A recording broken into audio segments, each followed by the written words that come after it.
Hello, and welcome to episode 5 of Monsters and Medics, a real play Dungeons and Dragons podcast. Say hi, monster hunting medics. Huh? Hey. Hi. So, we've had a few requests from people to get to know us a bit better. So, I thought it might be really fun to just have a chat, briefly say how you guys got into D&D. For me, I got into D&D when I was doing long drives on my rural placements. And if you want content to fill long hours of driving, D&D podcasts have got you covered. I can tell you that. Oh, true. Yeah. But tell me, Larissa, how did you get into D&D? My brother's friends, also ironically through med school, had done a little bit of D&D playing. My brother didn't. I'm still working on him. So I had a bit of an idea what it was, but it wasn't until that TV show Stranger Things, I guess, hit Netflix that I got to see it playing out in real time and fell in love with the idea of it. And then close to where I lived was like a place, like a game store that did one-shot type arrangements. And that's how I started. And it was incredibly fun. And as you said, the podcast kept me going in between sessions. So that's how I got into it. Very nice. And Mike, how about you? So I can't remember how long ago it was. I was just saying before, this is probably the most consistent D&D I've ever been involved in. And anybody who's ever started the D&D campaign knows that inevitably people drop off and it becomes hard to make the commitments, even though everyone tends to really enjoy it. And I'm probably very guilty of having been that person in the past. My friends and I have started several campaigns, and there was a very long-lasting campaign that went for a few years at least, Friday nights between that group of friends. And I was part of the initial group. And then just through life, I've always worked a lot of jobs and then studying med on the side and then getting married and having kids. It becomes really hard to commit to those things. But I'm at a point where I can make this commitment work. And because of the improvements in technology, we can do this online now. And there's all these really great online resources and stuff that make it heaps more accessible. Like, we're all across the country. We've never physically been in the same place, but we can meet and do this. And like, I've been sitting in the bathroom while my kids are having their bath and I'm doing my makeup and explaining to them what I'm doing tonight. But I don't then have to get in the car and drive off. Yeah, it's just a lot more accessible these days. And yeah, that's about it for me. And Sean, you actually started this off because you posted some of your older D&D modules in our chat. Yeah, I did. How did you get into Because the thing is, I'm really old. So when I was at school in the 80s and 90s, and little secret, I was a little bit of a nerd. No, It Was a bit of a subculture, really. A few of us around the back behind the sheds, other people were off being goths or into heavy metal or something, but we were playing D&D. So I had all these old modules just from the original edition, and then I'd play D&D.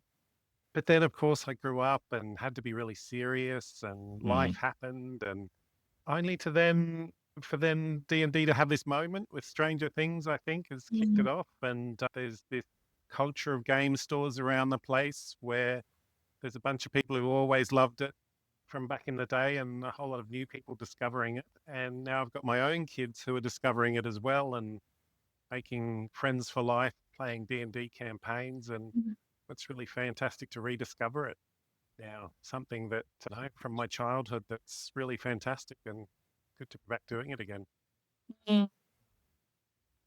I feel like we should do a bit of a shout out though, or acknowledge at least those podcasts or YouTube channels. Like Critical Role was for me actually what really got me more clued in, because to watch a very complicated, complex play out and then of course be translated into an awesome TV show. So Vox Machina, I'd highly recommend. That I think really helps. And then people got very like creative and colorful. And I guess that goes specifically towards Dimensional 20.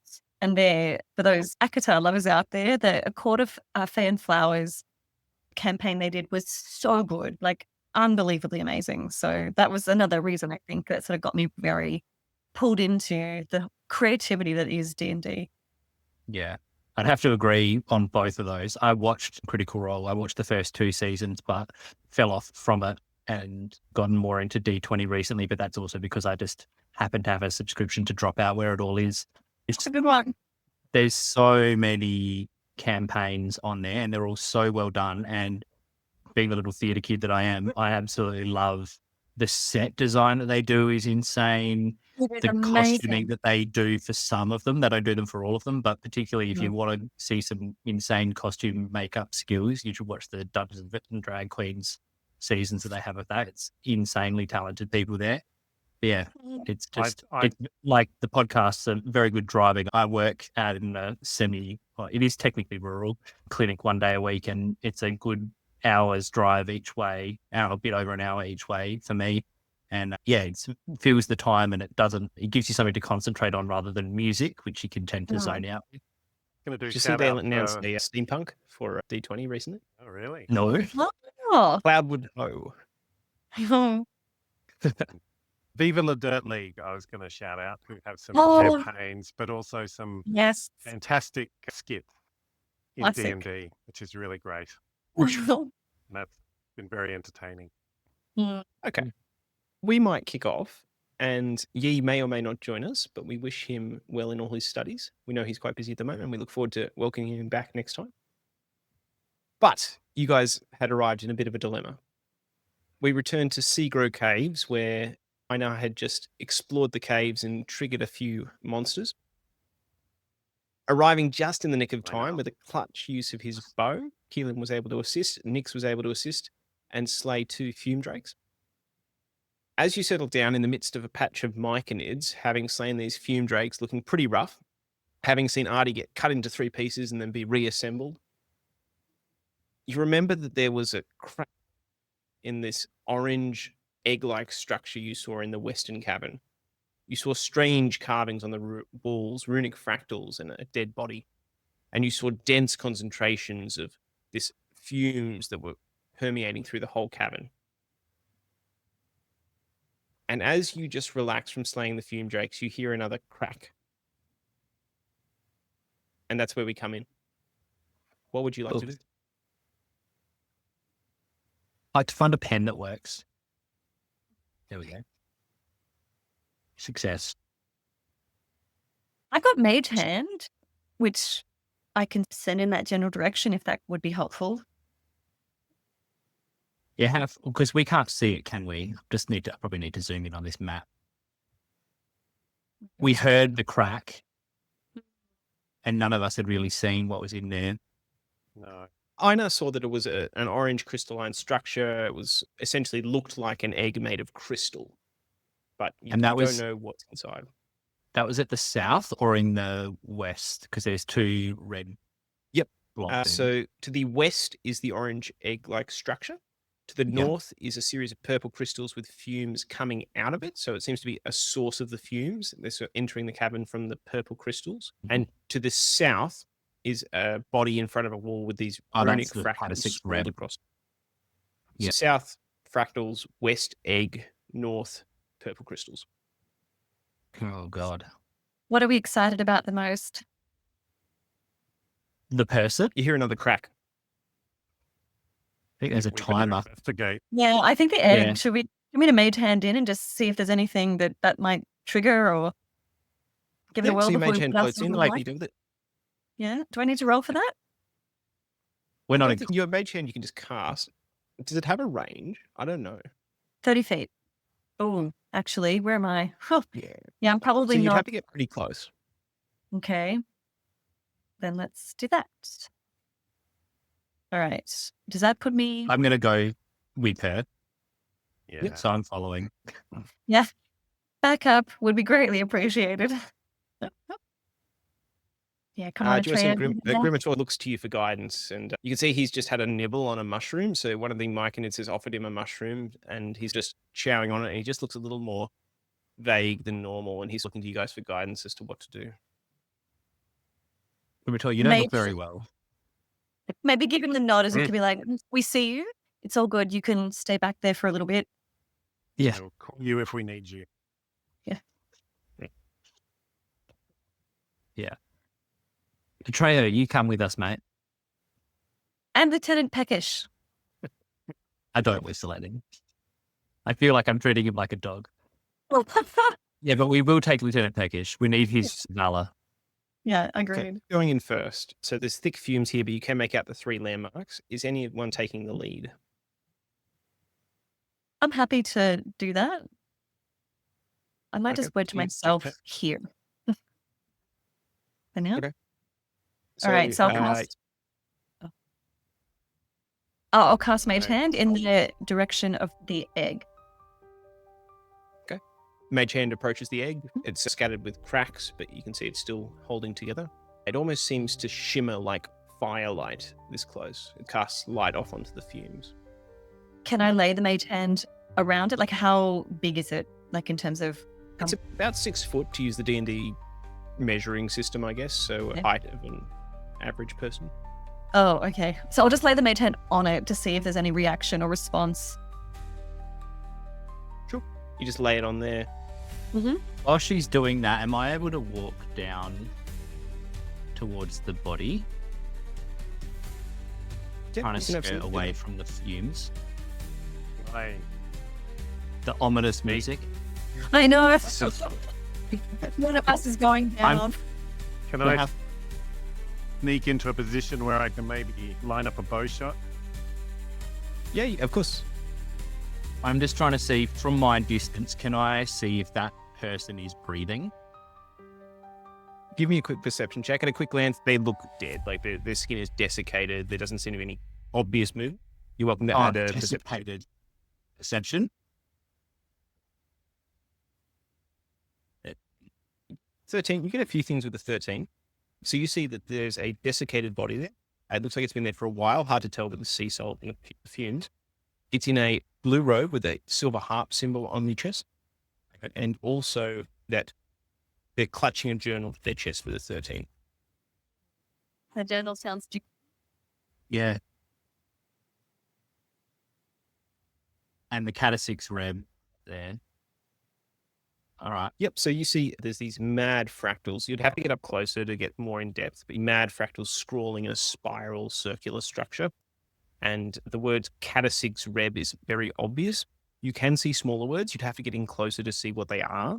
There's smaller words scattered in there. Yeah. All right. So I'm doing it at the same time as Nick. So are you doing anything with your Mage Hand?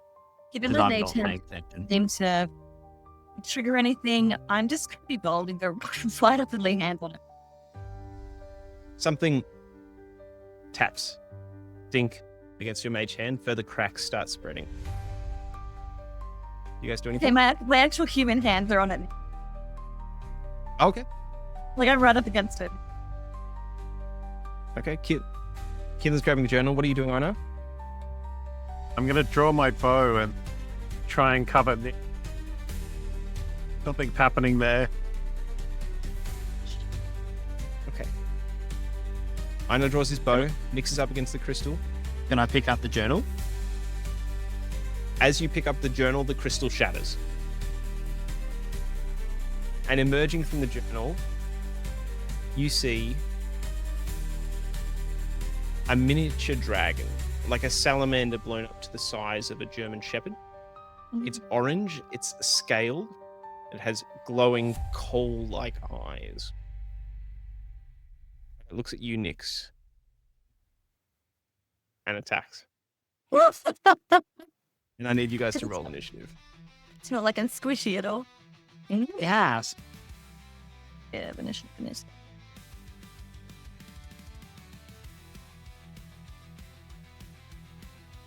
I've got a 23. No. What's name? 9. Alrighty, so what is going to emerge?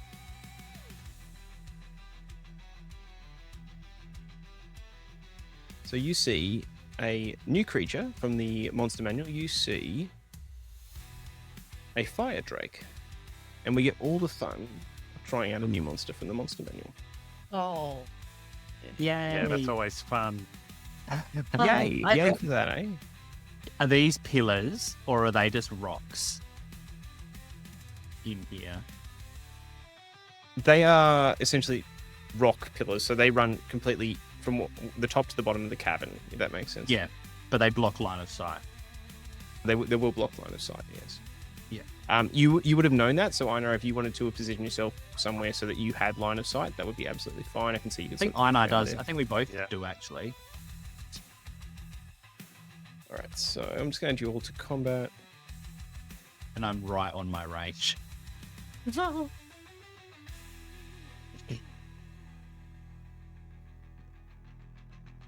it's been a while. Fire Drake. Goodness me.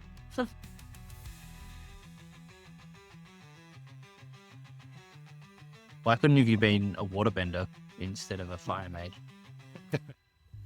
All these questions. Oh, something's gone wrong with my D&D Beyond. Hang on. While you're tweaking that, the one spell, I must admit, I didn't necessarily consider would be useful. I always had in my head that I'd be far away from enemy hand-to-hand combat. Shield, first level spell. How does that work? I've never used it before. Ooh. Is it just it gives me bonus AC? I think that rings a bell because my AC is +5 to AC. Okay. And so that if I cast that, that'd be my turn in effect, wouldn't it? It's a react. I think shield's a reaction you can use if you fail. If they hit you and you want to bump your AC up, I believe it's a reaction. Sean might know, given his it's extensive as use a reaction. Yep. So a reaction which you take when you are hit by an attack or targeted by spell. Cool. I could still do an attack and then the round would play out, and then if the Fire Drake attacks me, I could do the shield in response. It's for AC though. So if the Fire Drake fire breaths you, then I don't think it's going to help. Probably not. So we had Keelan coming in at 9, Grimator. Someone want to roll for Grimator just for funsies. Nick's coming in at 14. What's his initiatives? It's fine. +0 to initiative for Grimator. Oh, okay. Yep, I can roll him.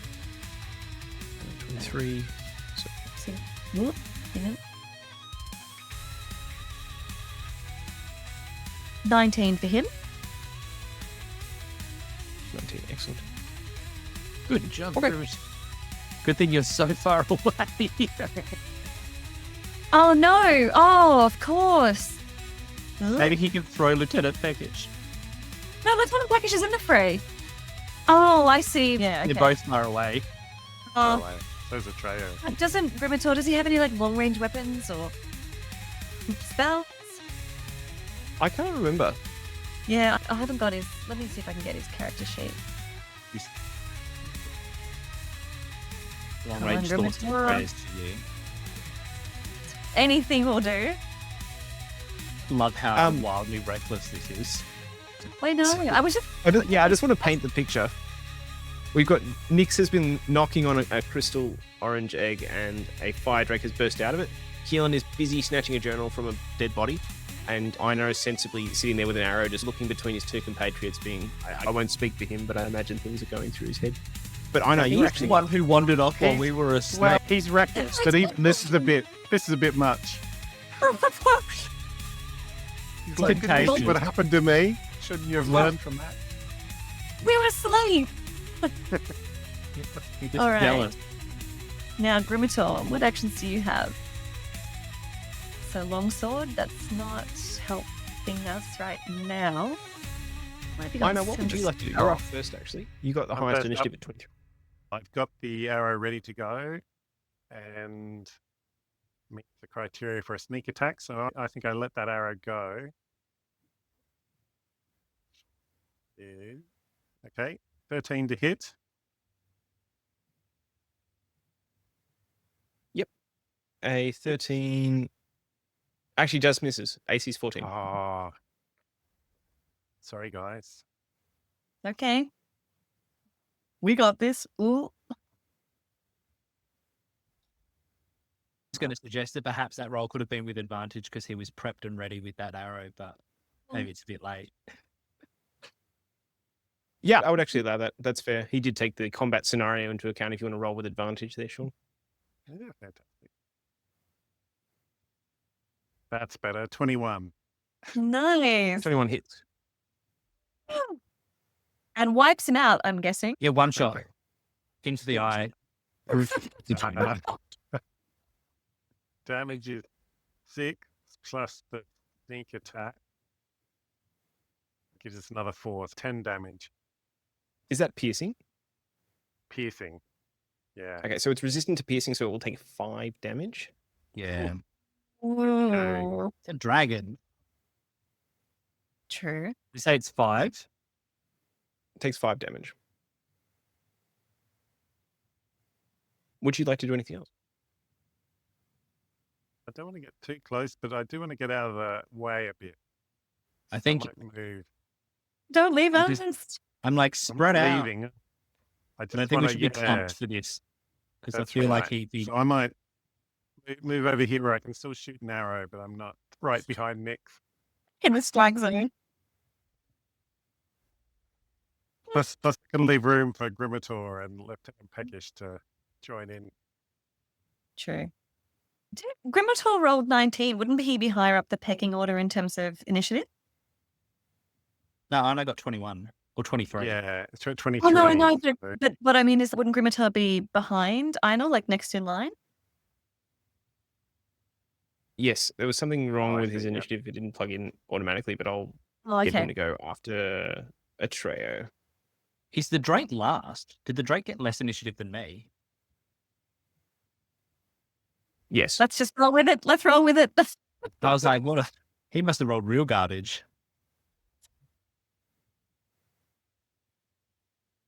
So if Einar's done, Atreo is going to look nervously around and run up to support Nyx. Get there. It will use a slash attack.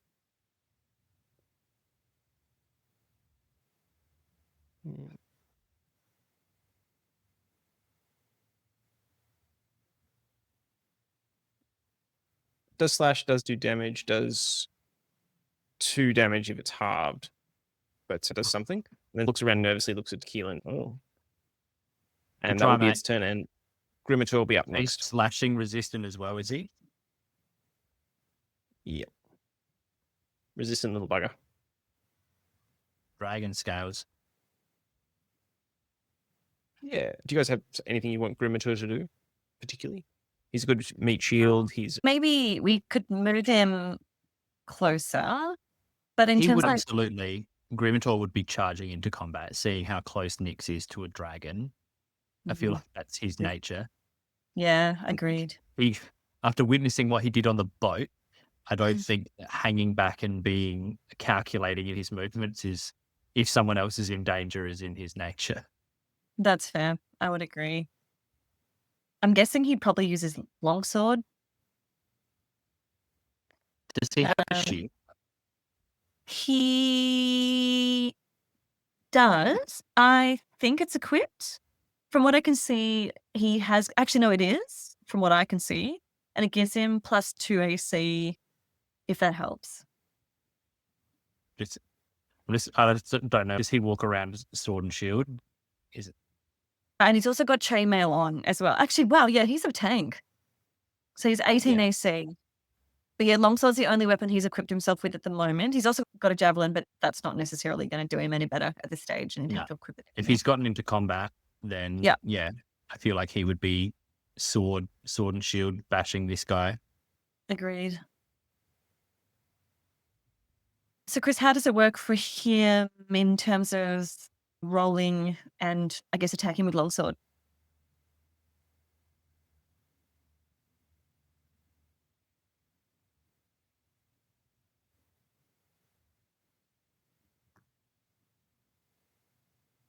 Why don't you guys roll a d20 for him? It just keeps it honest in front of the screen.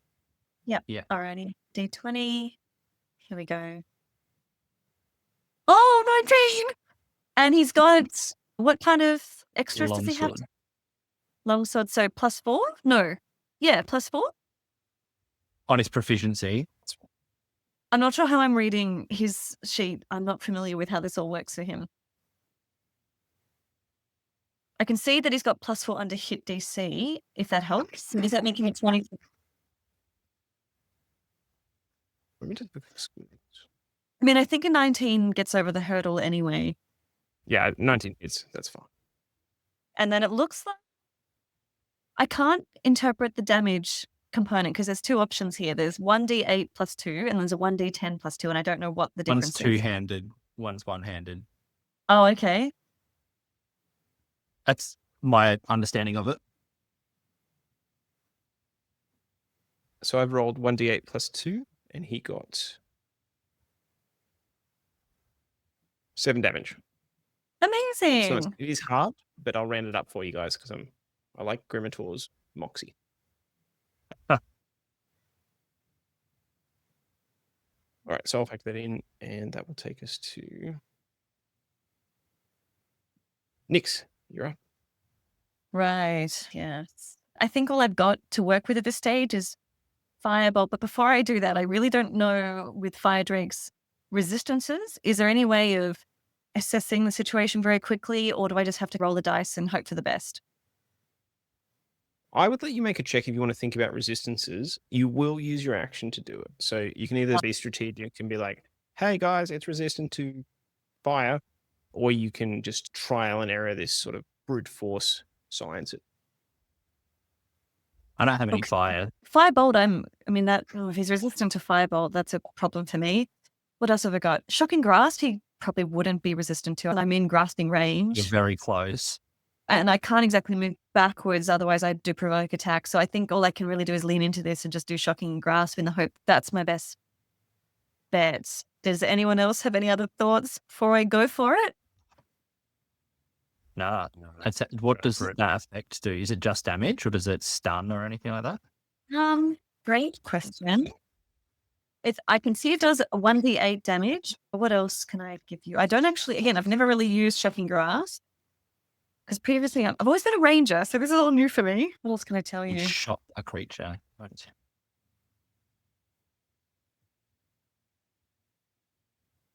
It can't take reactions until the start of its next turn.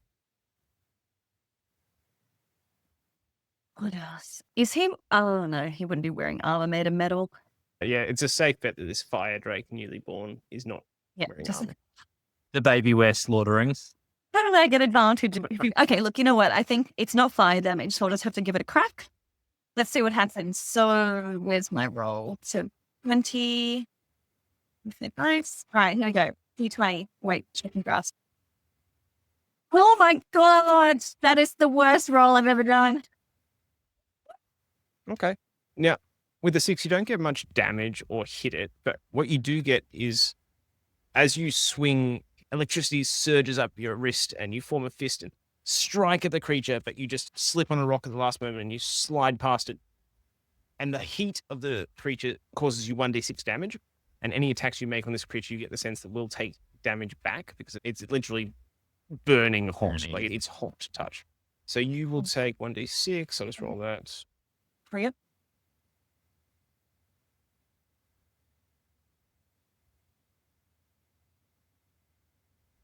That'll be 3 damage to unit. Yeah. All right. Yep. Okay. I think that's probably all I can really do.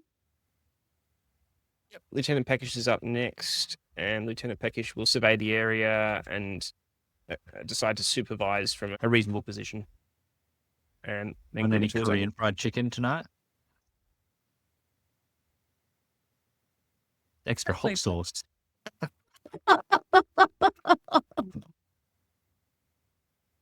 Actually, it's not Grimator. He's already gone. It is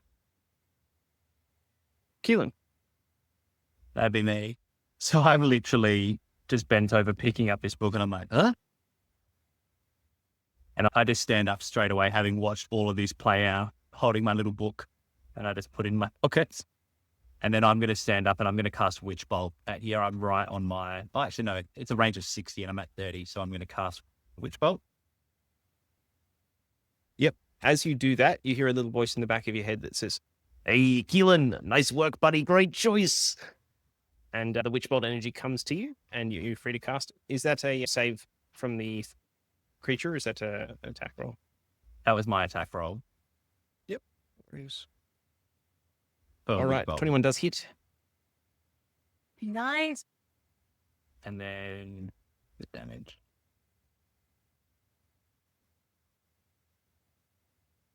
It's 10. Oh, has he been damaged before? He's taken damage, hasn't he? Doesn't it? It does more. That's wild. You do 10 damage with that? Yeah, it's on the first cast. It's like my best spell. Wow. Range attack. Hey, easy enough. Yeah. So you do 10 damage. Hey, tell me what it looks like as this fire snake sort of daggers and is being held up just by the skin of its teeth. Like it's absolutely shredded. So I just could like an adrenaline surge causing me to cast this with a little bit more vigor than I normally would. And it's just a straight arcing lightning bolt. And the fire snake gets lifted up a little bit and shocked, and it goes semi-transparent. You can see this juvenile skeleton form through his really immature dragon scales as he gets that electric shock straight through him. There's a little bit of a sizzle when it stops. Okay. So the fire snake is absolutely on death's door, but it is still standing just by the skin of its teeth. So it is going to take its turn. It sees Grimator, it sees Keelan. It can't get to Keelan. It's going to make a snap judgment and lash out. So it's going to do a... You don't suffer the effects of its heated body because you hit it from range, which is great. All right. So it's going to take a bite attack at Nyx first. You tried to punch it. Oh, would my shield So that is 14. And if you want to cast shield as your reaction, you still have your reaction. I 100% want to do that. That gives me a +5, doesn't it, to my AC? So that makes my AC 16. So therefore the bite attack would not land? Would not land. And this fire snake hisses in impotence, and it can't do anything else. So we see it stagger, and it's down to... It's actually back to the top. So Einar, you see this fire snake staggering, and it looks at you with its eyes like, oh no. What do you do? Everything I have is piercing, so I'm just going to keep going with a short bow and fire another arrow, I think. Keep doing what I'm used to. Sorry, that's only a 12 to hit. That'll miss. Yeah, okay. Can I spend a luck point to make it an event? You can have +1 because you showed us all your D&D module campaign stuff earlier in the week. Oh, are you human? Actually, is your character human? Yes. Yeah. Do you want to use heroic determination? I'll give you a point of heroic determination for the D&D stuff you posted in the chat. Yeah, fantastic. You can use that as a reroll today. So reroll. All right. 16. Nice. 16 hits. How do you finish this thing off? Let's just see what we got here. 6 plus the sneak attack. So it's 7 points of damage. So melting into the background, but pulling out a sort of Legolas move with the bow. Fires an arrow straight into the eye of this thing. That's glowing hot. So I assume there's some kind of plasma-like eruption as it sinks into his skull. Absolutely. And keels over. And the fire snake is gone. It flickers and ashes start to scatter off it, and it burns up in a flame until the body collapses into a pile of ash. And the pieces of the orange crystal scatter around you. They're still present. And as they scatter around you, you see they've been blocking off a vent. And there's a vent in this cabin at the western side. And the fumes actually start to drift up through that vent to what you presume is the sky outside. And all the fumes around you actually start to clear a bit as that happens.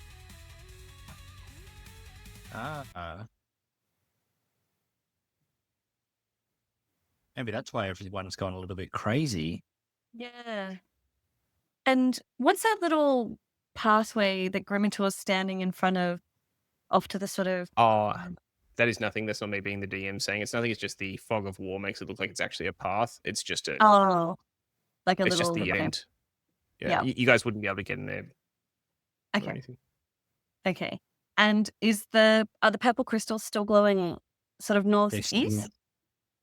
Yeah, those purple crystals still glowing to the north. You can see that fumes are drifting up from somewhere lower, but they're coming out and they're flowing towards the west where the outlet is. So now they're stabilizing. The purple crystals themselves don't look anything particularly sinister. They look like some sort of purple crystal you might find in a cave. You can go up over and investigate if you wish, but they look at a quick glance saying they might form naturally in a cave system. Okay. Is there any other danger or anything within the cave that we need to address, or is it just the I'm just standing in front of this ritual thing, so I was going to say, can I inspect these scrawlings a little bit closer now? You mentioned there was smaller. Sure. Do you want to do an investigation check up close on the actual scrawlings? Yeah. Anyone who'd like can come up there and help him as well? Yeah. Make a roll. And then just quickly, does anyone have healing abilities just to restore my very low health points? I think Grimator does. Yeah. Okay. Yeah, Grimator should have some lay on hands left. He's got pure wounds. Can I assume that you had my 3 points of missing health? Sure. Easy enough to do. So, Keelan, you have a couple of things. You have had a good look at the body. You have picked up a journal and you have had a look at these fractals. What would you like to look at first and what have you rolled for that? And what would anyone else like to do? Is anyone fighting him for this journal? Is anyone having a look at the fractals first? I pocketed the journal to start with when the combat started. Do you intend to hide that from others or do you want them to be able to see it's there? No. I just picked it. I was holding it and picking it up and then I saw the combat, but I didn't want to drop it. So I've just popped it in my pocket, but I'm not going to try and conceal that. But after that combat, had turned my attention to the scribblings that were on the wall. So that's what that was the 15 was the investigation. Yep. So you get quite a few things with the 15 looking at the scrawlings on this wall. Okay. So with the 15, you see a series of runes scrawled into the wall with a sort of a glowing red light. They seem to form a pattern of circular motion, almost a spiral. But you think that it might be part of a bigger picture. So you see it's a spiral that's probably part of a bigger picture. The word Cadasix Reb is written in big letters in the center. That was Kadasix space Reb, R-E-B. Yeah. When you look at the fractals, they bend your mind a little. There, you see images of notations that could be acid, images that could be notations of lightning and energy, 5-sided pentagons, and deeper in the fractal images of tidal waves and volcanic eruptions and scenes of destruction in elemental form. As you look at it, you notice a couple of other things. You notice 3 recurring words scrawled in the pattern in a jagged handwriting that gets more jagged and more frantic as it goes on. Destruction, change, restore. And that written over and over again in separate parts. They're not necessarily in that order, but you see those 3 words written over and over again. You see finally at what you think is probably the last bit, based on how jagged the symbology and the writing is, you see the line, the cycle continues, what sleeps beneath.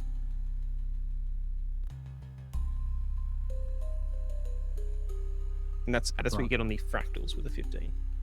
And they're very hard to break eye contact with. You just keep looking back at them and not in a way that it's enjoyable to look at them. They're very interesting, but you're drawn to look back at them over and over again. You're like, oh, man, did I miss something? Did I misunderstand a bit? It just keeps drawing you back. Okay. Am I able to step back away from the scrolling? Take a step back. So I just stepped back and I was like, guys, there's something else on this wall here. These scribblings, so you can see a few words and I'd relay that information. It just keeps talking about there's sounds like they're talking the cycle and destruction and then change and then restore. And then there's something here about the cycle continuing and then the pondering of what sleeps beneath. I don't know if that little fire drake is actually the cause of everything that has been going on here. I found this journal. Can I just pull the journal out? And can I have a look through that as well? You absolutely can. So you see this is journal, again, blue sort of coat, and inside very good quality material. There's a broad spectrum here in D&D land of vellum, sort of reed-based paper, very rough stuff, but this is fine quality paper, the stuff a wizard would use to write his spells on. And that it's actually mostly written in a cipher. And you can tell just from a quick glance that it's an elaborate cipher. You can't make much sense of the early parts of the book. Towards the end, you do find a bit written in plain English or common language. And it says the following. This marks the second week on Stormwreck Isle. No sign of the Arcane Brotherhood, nor sign of Agent Zither, though I found his pack torn apart by the North Cliffs. I fear I may be the second harper to meet a twisted end on this forsaken isle. I managed to track a member of the Arcane Brotherhood to a meeting with the Rustbringers, and then to this island, but somehow they've slipped my tracking. Very odd. These etchings I find in the sea cave, they cannot be natural. They speak to me somehow, the fractals carved by what must have been a madman, this Cata-6 Reb, repeat over and over in a cycle. I've never encountered such symbols in all my studies. But the destruction, the appearance of the Arcane Brotherhood and the Rustbringers, there must be a link. What did they want with it? What brought together a pair of the Hicks of the Arcane Brother, the Hicks of the Rustbringers with the Arcane Brotherhood? Something doesn't make sense. And when I close my eyes, they whisper. And it cuts off mid-line in a jagged fashion as if they'd stopped mid-writing. And I'll post that on Discord so you have the full text. Yeah, cool. So it seems like this person, whoever they are, they've written a bunch of stuff here that I can't decipher. It's all coded, but there's an entry here just talking about a few different things. And he makes mention of an Agent Siver and mentioning that he thinks he may be the second harper, which I guess must be what his order calls himself, given by the harp insignia on his coat. And he's made mention of searching for the Arcane Brotherhood and what the did you say? Rustbringers. The Arcane Brotherhood. Is that something you mentioned about your dad yesterday or just before? Look, it's certainly meaningful to me, but you were saying there was more to it? He's made mention of searching for this Arcane Brotherhood and then also engaging or coming across something he's called the Rustbringers before then finding this island, and that these etchings here drew him in and it was difficult to pull himself away. And I noticed that myself, that it was really quite compelling. It was really quite enticing in not a pleasant way reading these etchings and the runic symbols here. That's why I've just stepped away just to put some space between myself, had a look at this journal. Does any of that make any sense to either of you? Have you heard of any of those terms? So Nyx doesn't say anything immediately, but you can see her fists clench and you can see like almost a swirling of like purple and greens and blue smoke slowly starting to seep out of her, I guess, her hands, and then just dissipate. And then she turns really sharply back to the runes. Can I investigate just to see if they resonate with me in any particular way, just to be sure? She's looking a little bit agitated, but laser focused, I guess, is probably the better way to phrase it. Yeah, you can investigate the runes. If anyone would like to roll and check the body or investigate the journal, investigation. I'd like to check the body. Yeah. You give me an investigation roll first, Nyx. 15? With the 15, you get basically what Keelan got. Okay. With the 15, you see that the words that stand out to you, it's interesting. You see the word destruction and the word restore, and your mind bounces back between destruction, restore, destruction, restore. And you see the same symbols, Keelan's, but those two stand out to you.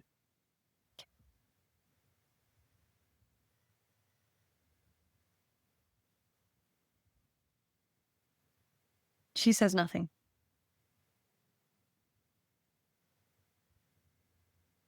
And I know, are you looking at this body? Yeah. Investigation, or would it be a sleight of hand situation? Dead. Are you trying to rob the corpse? If you want to not alert this dead body that you're investigating it, sleight of hand would be fine. If you want to like investigate it, and this is quite how long it takes. There's no real urgency here, so you can just give me a time frame from the investigation. I know I was trying to subtly pickpocket the corpse so that we don't notice. Just force of habit. No, I've got a 9 there for my investigation. Okay, so it's not a hard check. It just means it takes a bit longer. Over the course of about 10 minutes, just run your hands through the seams, check for false pockets, all that jazz. What you do notice is an item falls out of one pocket. It's half of a crystal key. So you see a normal fantasy trope key that has clearly been split in half, and it's made of crystal. So you can't see the other half, but you do find half of a crystal key. You also find 10 gold pieces in a small pouch, and a partially damaged, for lack of a better word, badge for a harper. So you find a partially damaged document that could pass you off as a harper. The image is a little sea damaged from exposure, but you do have access now to a document that would identify you as a harper if you wish to use. Handy. Is it like a pendant insignia type thing, or is it a piece of paper? It's a rolled up piece of paper in a waterproof bladder, like some sort of sea animal's bladder that's keeping it safe. You also find a locket with a photo, you presume, of the Harper's family, and it's got his name listed as Agent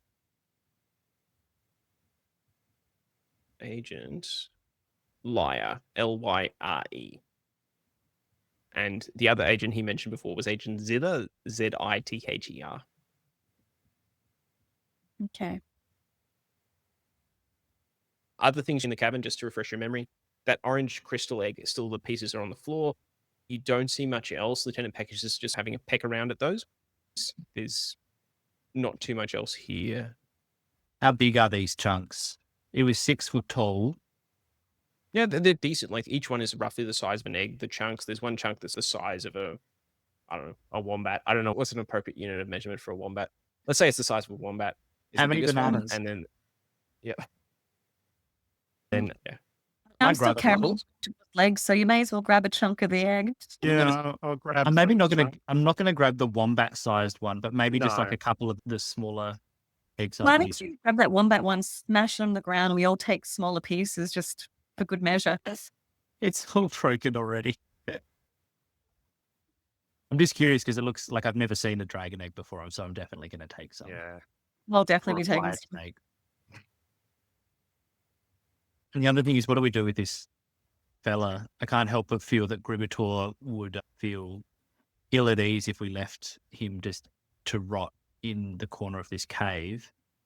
Do we think we could, maybe we'll go back and have a talk to the Myconids? I know we saw you ran into some of their leadership earlier, Einar, whether we could maybe get Gribitor to carry this agent over there, and even if they want us to take the body with us so that it's not rotting in their cave, but they might be able to do something with it.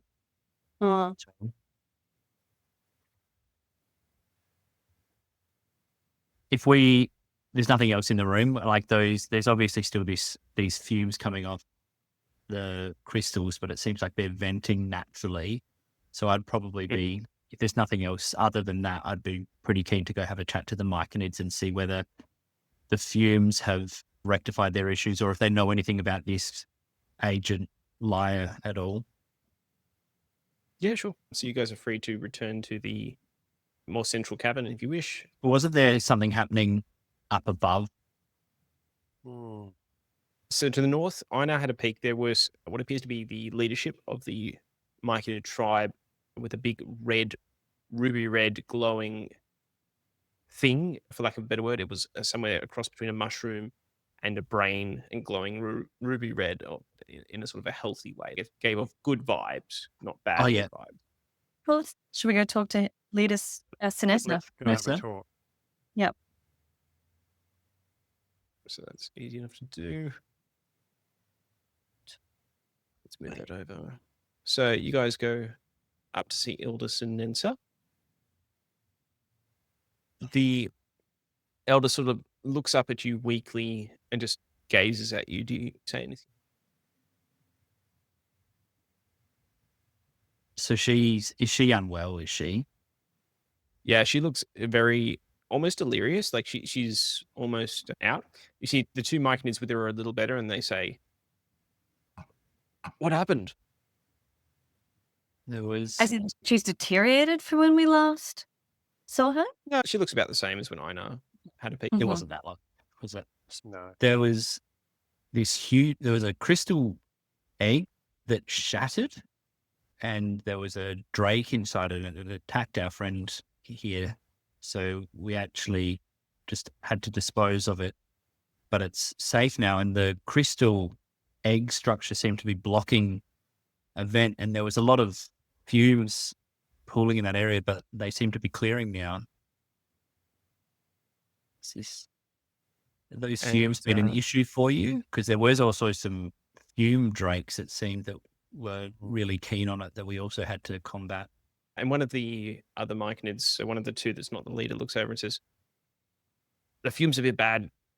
This health mushroom's been keeping us going, keeping the Elder alive, but the fumes were doing us in. The Elder sent the octopus to guard the cave because we had to quarantine.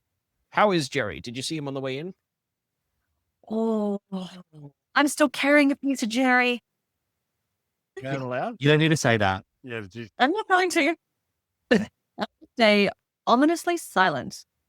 Can't say I know of Jerry's whereabouts at the moment. Didn't see Jerry. So must have taken a lunch break. Anyway. Maybe. So is these fumes, were they the source of your, like a major source of your issues, or are there other things that have been happening? We noticed that there was a body laying on the ground there and some confusing or ominous looking etchings on the wall as well. We think the fumes were the problem. We normally don't go in that cave because it's a little more fumy than the others. We honestly haven't checked it in a while. You know how you've had that cupboard you don't go into, just accumulates odd things? Right. That's our cupboard. Okay. I like that the fume seam that seems to be there. That's always yes, we all there? got sick when the fumes happened. The fumes were bad. Okay. But so are the fumes got rid a of the new thing? Last week Or or are they so. always there? Last week or Not so? the last week. Like, they've always Right. been there a little bit, but the last week or so. Really Okay. bad. Really bad. Can I just, jump in and ask, is there a layer deeper beneath this arrangement of tunnels that you are aware of? So is there more to this than just this current ground level? And as you say that, Elder Sinensis perks up a bit. She pushes herself up, lies back against the glowing red mushroom. She puts a pillow under her head. She takes up a little plushie of an octopus and puts it to the side and says, "There, little Jerry." God, no. She says, "This island is called Dragon's Rest. It's not called Dragon's Stopover or Dragon's Layaway. It's called Dragon's Rest because the legends say long ago, dragons fought and raised their broods here, and there was a battle between chromatic and metallic dragons for the use of the island. And they say that beneath us is the remains of one of the great old dragons. Can't remember the name, but one of the great red dragons, I believe, lies beneath us in the caverns. There's caverns well beneath where we can go." Not Catasix Reb, is it? I don't You don't recognize the actually. name? Catasix Reb. That was the odd chap that came through here a while back. He was really interested in writing things on the walls, and we washed most of it off, keep things tidy. But he really was like interested in the fumes and the vent, just the general vibe coming from the vent. But he sort of disappeared after a while. We don't know where he went. How long ago was this? Oh, this was years ago. He turned up maybe Right. 5 years ago. Okay. And how could we access these deeper layers to explore further? Ooh. There's no entry from here that we're aware of.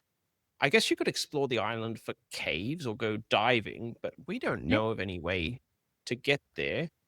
There's suspected to be dragon bones to the north towards the wreck of the Compass Rose. I know Tarek always talks about it. They think some of the reef there is actually dragon bones, which is wild in my opinion. But yeah, I'm not sure. I don't think we've ever tried exploring deeper into the cave system. From here, we're pretty simple folk. What about in the pools of water within your own cave? Are they quite shallow or do they go deeper? We've never been able to find anything deeper. They're pretty shallow. You could have a look, but they're basically shallow pools, maybe 5 feet deepest.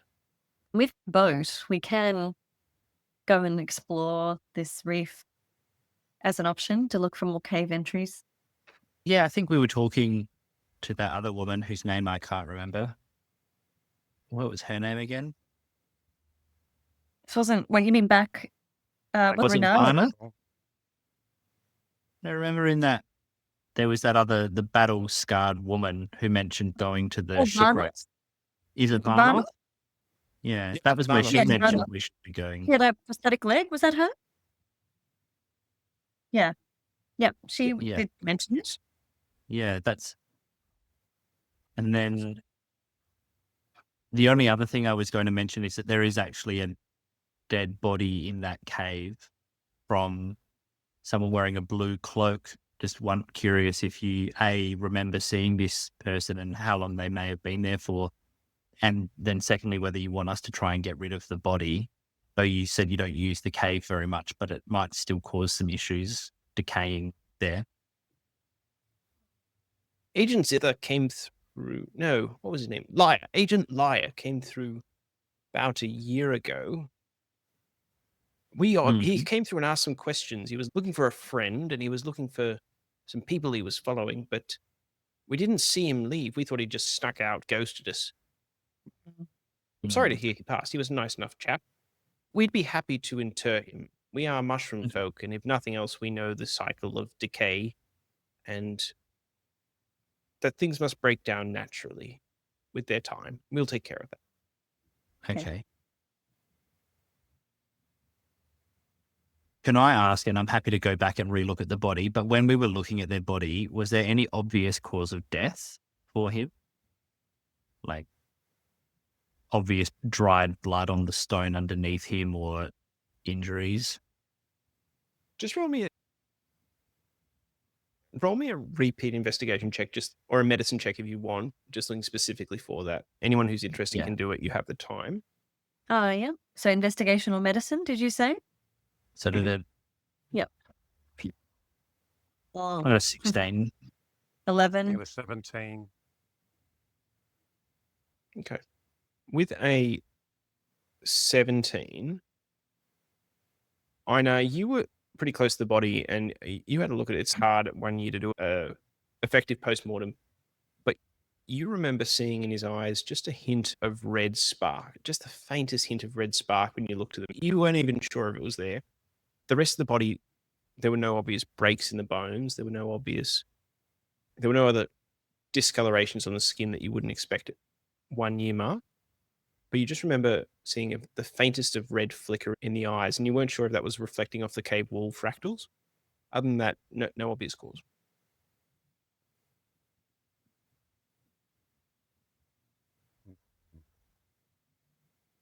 Okay.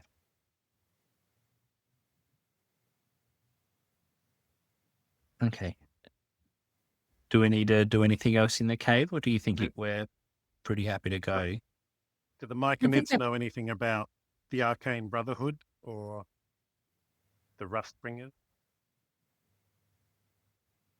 Elder Sinensa looks at one of the others and they shake their head. They haven't heard of the Arcane Brotherhood. They just hang out in this cave. Like occasionally people come visit them, but they haven't heard of them. The Rustbringers, they remember Tarek mentioned something about a ship that came one time with a man who caused a bit of a fuss in Dragon's Rest from the Rustbringers, but they don't know much more than that. Okay. So it might be worth going and having a chat to Tarek about this. All right. He'll be happy to hear that the cave is possibly open again. Are you happy if Tarek comes back and resumes trade with you? It seems like the Fumes situation's been solved. And Elder Sinensa is like visibly perking up as you chat. You can see that the fume effect is actually wearing off relatively quickly.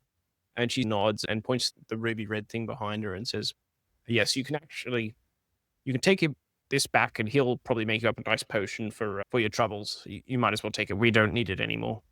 Wow. Awesome. Gone. So you have one ruby, and if you take that back to Tarek, he will turn that into something for you. Okay. The ruby moral. Morel. Do we want to go back and see him before we do any further cave exploration? I think so. Okay. Might get some more information. Need to get some information. I now just hears the word change in the back of his head again. Nothing else. Change. Nothing else. You guys can carry on. Okay. Keep that to myself. Let's head back, shall we? We're all going to come back with journals that just say red rum, red rum, red rum. So you guys are good to leave the cave, or you want to do anything else? Yeah. Yeah, leave the cave. Okay. So you guys can leave the cave fairly easily. You can presumably dodge the Sturge's nest by going to the north if you want. And that's pretty straightforward. And you guys level up. What? Oh, no. Level 2. Huzzah. It's just in. It's my first level 2 character. Aww. But yeah, we got maybe 10 minutes of in-game time if you guys want to do anything before we wrap up the session. Just very quickly, I know you said you'd upload the information about what was read in that journal entry, but there was something about some backpack or something that had a linkage to the Arcane Brotherhood. Is it possible just to get a quick repeat of that small bit of information? Yeah, sure.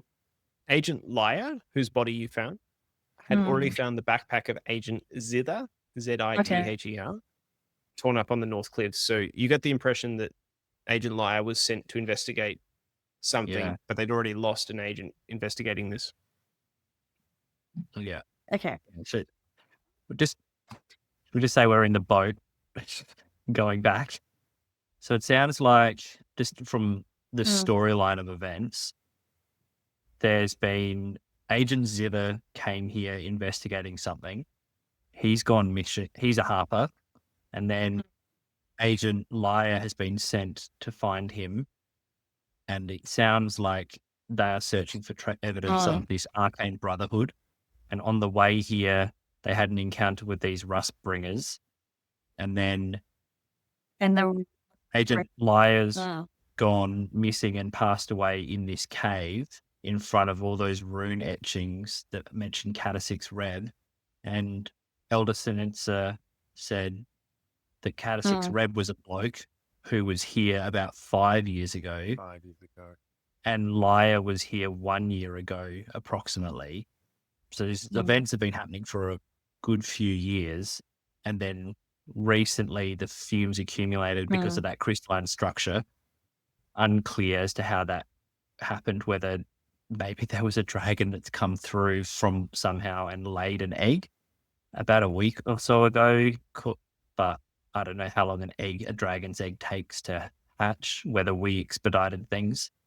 And hey, then, just roll for me, Keelan, it can be Arcana or... We'll do Arcana because nothing else is going to be better. Yeah, okay.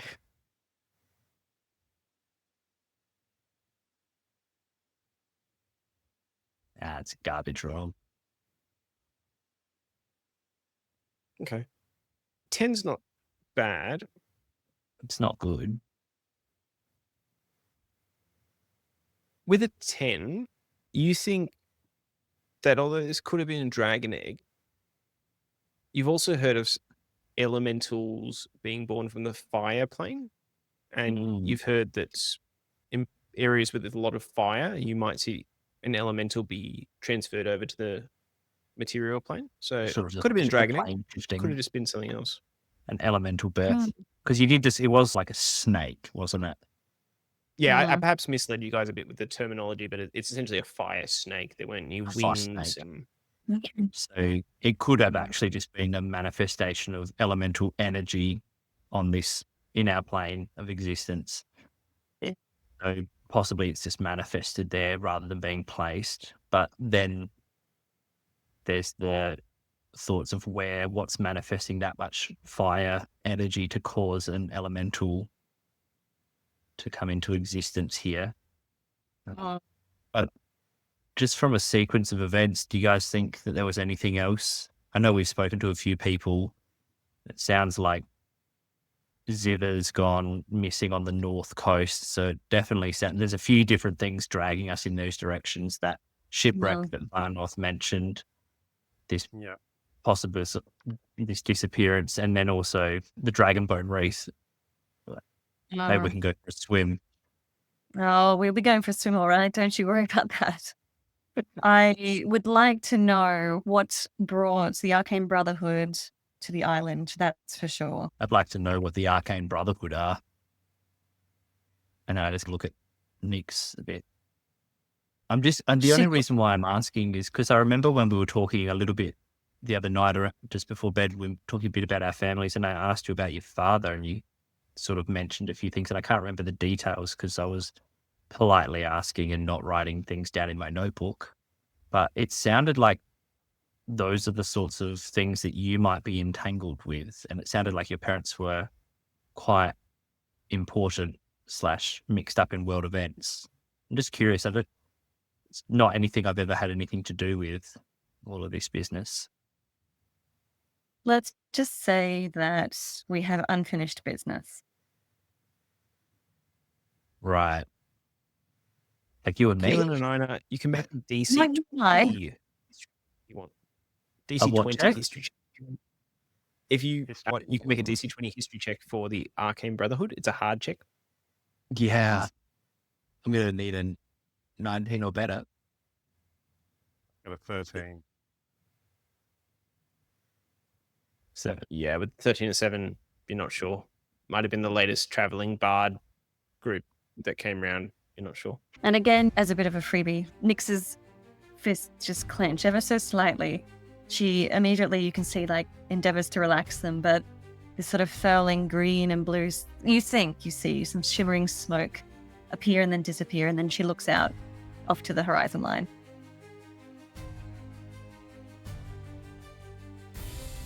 And then who are the rest? As you look off to the horizon line, two things.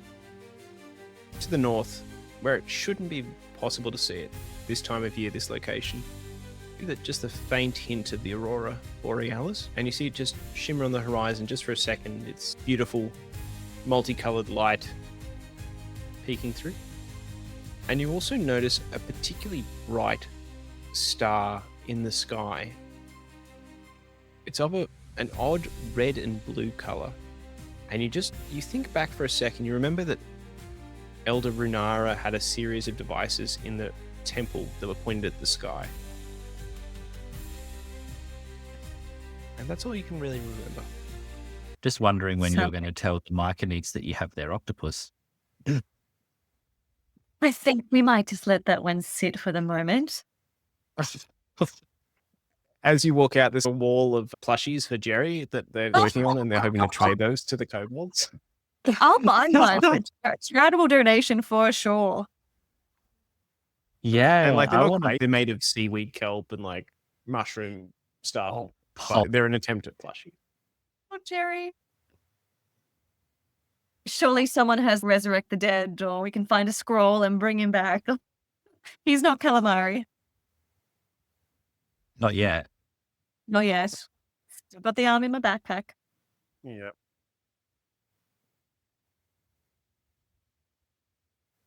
It sounds like we should be making a visit to Elder Runara, that's for sure as well.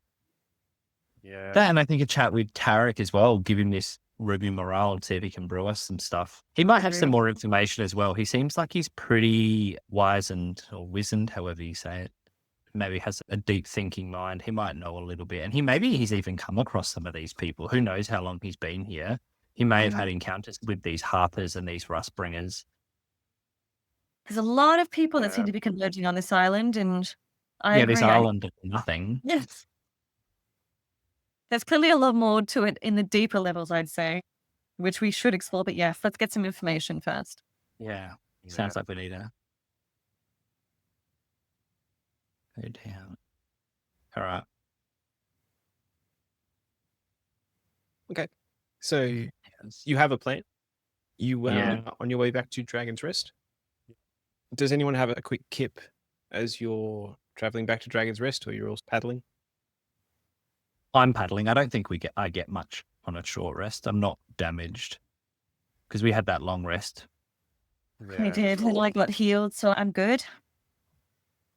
The only thing I don't have is Witch Bolt, but I'm not useless without it. If we happen to get attacked. Just keep an eye out. Do we see any zombies or skeletons trying to get to us while we're